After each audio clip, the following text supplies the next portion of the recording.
علم استیم دیگه. اون حدیث ضعیف. پذیرفتم ضعیف. پذیرفتم ضعیف است. شما منکر علم باطن هستین؟ شما با کدام اساس ثابت میکنید؟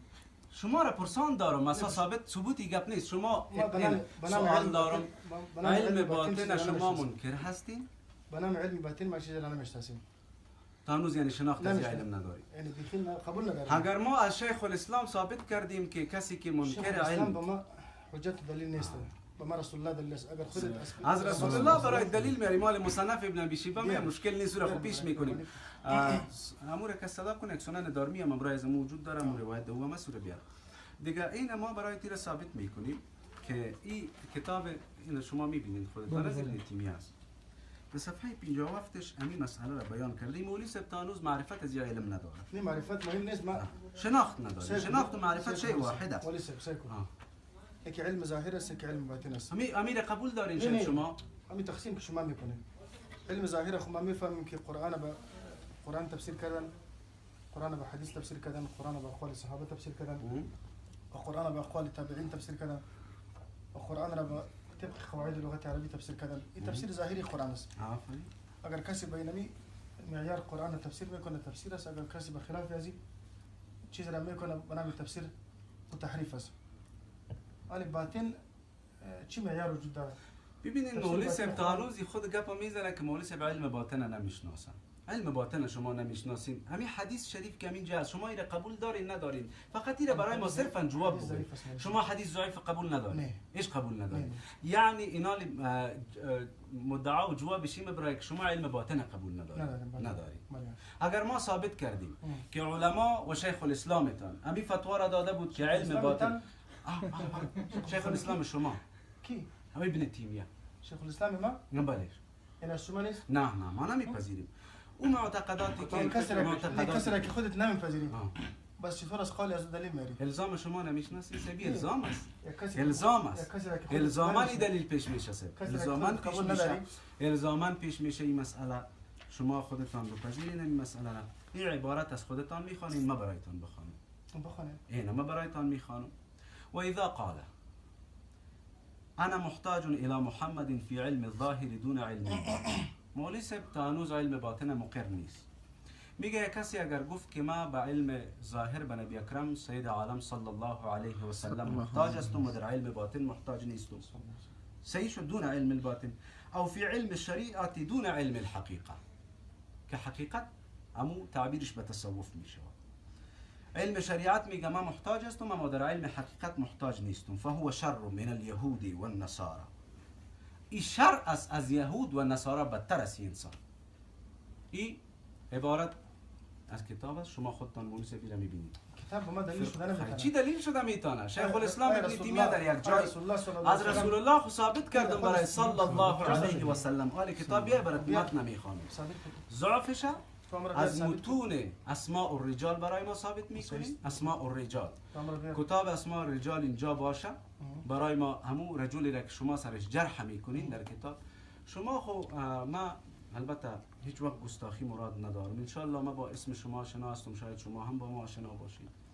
ما این تحقیقات و این مباحث در فیسبوک و در واتساپ در تلگرام همه هست. انشالله کتابا را بیاره بازیگه به نشان میتیم. حدیث شما از این مسئله این دوستا ثابت شد که مولوی صاحب مخالف عالم و شیخ الاسلام قول میکنه. شیخ الاسلام این قول نمیکنه. خیلی که معیار نیست. باز در معتقدات خود چرا پیش میکنین شیخ الاسلام؟ در مسائل خود چرا پیش میکنین شما؟ ما هر گپش که موافق قرآن و حدیث باشه. همین کجاش مخالف قرآن و حدیث؟ همین قولش مخالف قرآن و حدیث است. این علم باطن به این معنی که کسی قلب کسی را میفهمه. شما این تعبیر دارید. این تعبیر شما دارید. شما تا هنوز علم باطن نشناختید. ما تعبیر خودم میکنم، شما گوش باشید.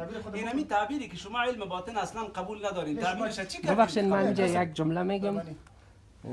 مولوی صاحب گفت که علم باطن مثال عرف شید که من نمیفهمم یا ندیم یا نفهمیدیم که چقدر تعبیر کنم، چقدر برش تعریف کنم.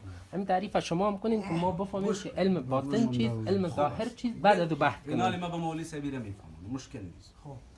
علم ظاهر خودشان علم الشریعه.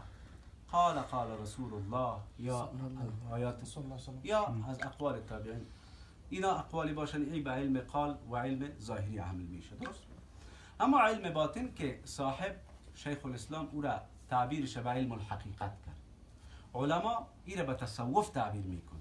التصوف شیئان، اینا التصوف تعریف کنم تعبیر خود علم باطن خودش میذاره.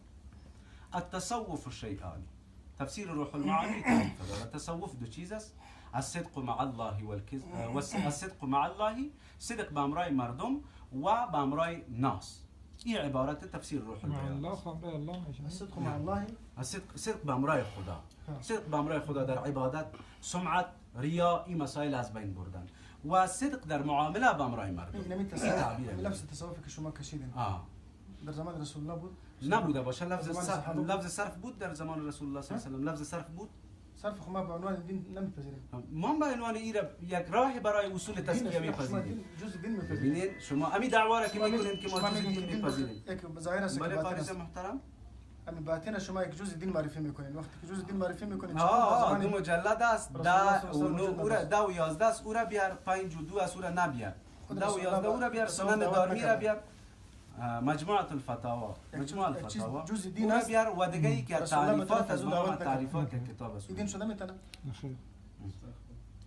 اول امیر واضح کنین که علم باطن چی است؟ منظور شما علم باطن چی میگه؟ بعد علم ظاهر چیه؟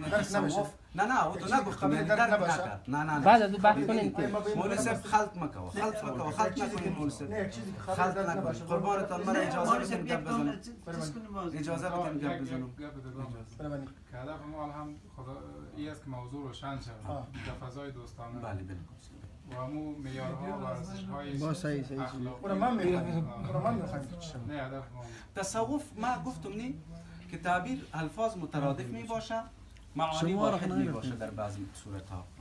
علم باطن علما او را به علم تزکیه تعبیرش میکنن، به علم التصوف میکنن، به علم اللدنی میکنن، به علم المکاشفه میکنن، به علم المعامله میکنن.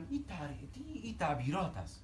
اما ما لفظ تصوف، اما کل از این الفاظ که است الفاظ مترادف قریب المعنی است. الفاظ مترادف قریب المعنی و این الفاظ گفته میشه که کتابای لغت اما الفاظ گرفته باشه و به خاطر اونها یک معنی را ذکر کرده باشه.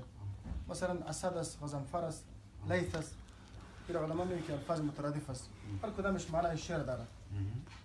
ولی تو الفاظ را خطر کردی که لفظ باطن و لفظ حقیقت و لفظ مکاشفه و لفظ علم لدنی، اینا هیچ کسی نمیگه که الفاظ مترادف است. تو میگی کسی نمیگه. برو خیلی به امام غزالی مراجعه کو که او میگه. امام غزالی کدام عالم نوشته کرده؟ نه، تاریخ سلام چی میگه؟ خیر است، بندش کو.